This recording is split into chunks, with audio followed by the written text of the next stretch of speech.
Hey everybody, it's Rob from Flailthroughs. This is Gundam Battle Operation 2, and this is a guest video from Angel of Death, aka AlwaysSonic. This is a video he described to me as the best round he ever lost, so we're going to take a look and see what's up here.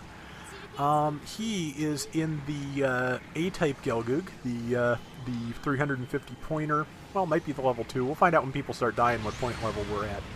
But either way, it is the standard Gelgoog, the A-type, which is a general with about the same power as the early production type, except a grenade instead of the MMP-80. Okay, yeah, it's 350, so it's a level 1. But and the shield is also fixed to the back. Since I've had some questions about this, I'm trying to reiterate things since we've got a bunch of new players coming into the game this month, and the way shields work in Gundam Battle Operation 2 is if something hits your shield, it hits your shield. I know that sounds dumb, but yeah, they are entirely positional. You cannot adjust them except by moving your mobile suit. Oh, good shot. And your mobile suit, if it's on your arm, you will pull it in front of you as you're walking or boosting backwards. If it is on your back like this, it's just on your back. There's not a lot you can do about it. So it can be handy for beating a retreat in a hurry. That is good, and sometimes every so often something will miss and tag the shield over your shoulder instead of actually hitting you, which is also useful.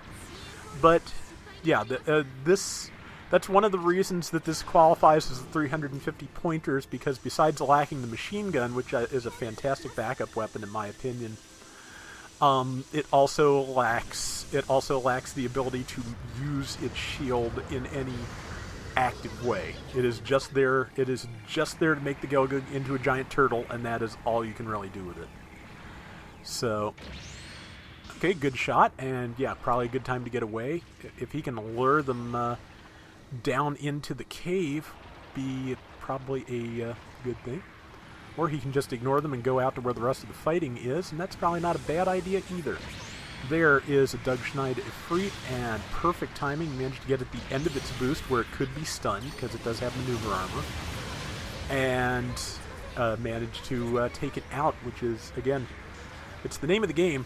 And, man, just looking at this score, I'm wondering if anybody else in this round has scored a kill on his team yet. Because, man, 1,300, 2,800, yeah, and he's down to 2,200 health and almost no legs, so yeah, that's going to be it. Yep, Easy 8 got him. Easy 8s are a problem. They really have reduced the effectiveness of that charging downswing a little bit. It's a little bit less easy to get, trapped in that pattern. But it's still pretty vicious. It's still a very effective mobile suit. If the next set of ranked matches are 350s again, it is definitely one worth considering using. Also, so is the Gelgoog, because it's the Gelgoog and it is really good, and that beam rifle is very powerful. And again, I've always just been more suited to beam rifle play. It was something that I started getting decent at towards the end of Battle Operation 1, and as 2 has gone on, I think I've said it before, I think what it is about beam rifle play that appeals to me, or at least that makes me play better than I otherwise would, is that it encourages you to find cover, because you can't stun until that rifle is charged, so until it's charged, you may as well hang back and wait. If you get a good opportunity to fire and kill somebody before it's charged, great. If you don't, good shot.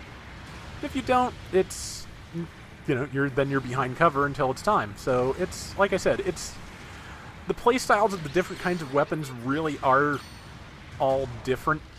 Bazookas, you kind of have to get up in people's faces and stay on them, and be ready to segue to melee once you've stunned somebody. Beam rifles, you keep to cover and hit and move, assuming they're charging beam rifles. Machine guns, you kind of have to find a buddy and tag along, so that my opinion, not necessarily the truth, is that they work better as supplemental damage, support fire, that kind of thing, than they do as the primary attacker just because it takes a good while to stun with them. If you can keep on somebody and keep them in your sights and get them stunned, it's great, but that can be, especially when teams are keeping close together like this, it can be hard to do that because if somebody sees what you're doing, they will probably try and shake you off of their ally.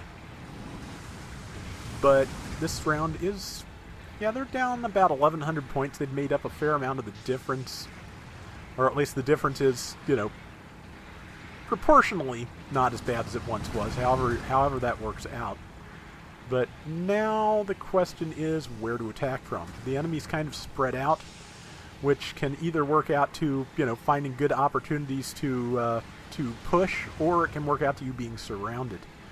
It remains to be seen which way that's going to go. Kind of flavored a little bit more like surrounded at the moment. Okay, incoming Doug Schneid, which again, somebody managed to tag it, but unfortunately he fell off the ledge, and somebody managed to hit him before he could follow up on it while it was down. He was, however, able to do that. Had to overheat his rifle to do it, I believe. No, rifle's not overheated. Maybe he threw his last grenade. I thought something went red, but doesn't matter. Nope, okay. I'm just going crazy then. You know, nothing major. But, you know, about a minute and 40 seconds left, and yeah, still about 1,000-point difference. Airstrike incoming. Actually, yeah, this team, the enemy team is not particularly coordinated at the moment. They're not really focusing, and they are paying for it because, yeah, if Sonic's team can hang together and they can probably surround this guy and take him out. And if they keep charging one at a time, they could make this up. Let's see. Ally is trying to bomb the base. That can, again, as I've said before, that can be good or bad. I think it would be good in this case because they defused it. That is a shame because I was hoping that they'd be all so spread out that they would not be ready for that. Unfortunately, it would seem that they were. As it is, they've taken this waypoint. They'd need to get a couple more kills to make up the difference. And let's see. I kind of think, yeah, they've as little time is left, there's nothing to do but push, and the enemy team has a really good, very defensible position there. It's not favorable. And again, with the title that he gave me for it, yeah, I'm kind of seeing where he's coming from here, because yeah, he's done a great job, and there's no way to get in. Look at how they are hanging together really well. If everybody were to shift and deal with the person on the left, no, they're all joining up there too. Yeah, there's just no way in to do enough damage in time. Especially since the enemy team's gotten another kill or two in, so yeah, that's it, sadly. But, you know, again, great play by AlwaysSonic. Great round altogether. And, you know, losses happen, and they can be really annoying, and 2460 and 65,000 damage. Very nice. So, yeah, they can be especially annoying in rating matches, but yeah, great stats. 6 kills, 1 death, 65,000 damage. Good stuff all around. So that is going to do it for today's Gundam Battle Operation 2. We will be back soon with more. And until next time, everybody take care and have fun. Later!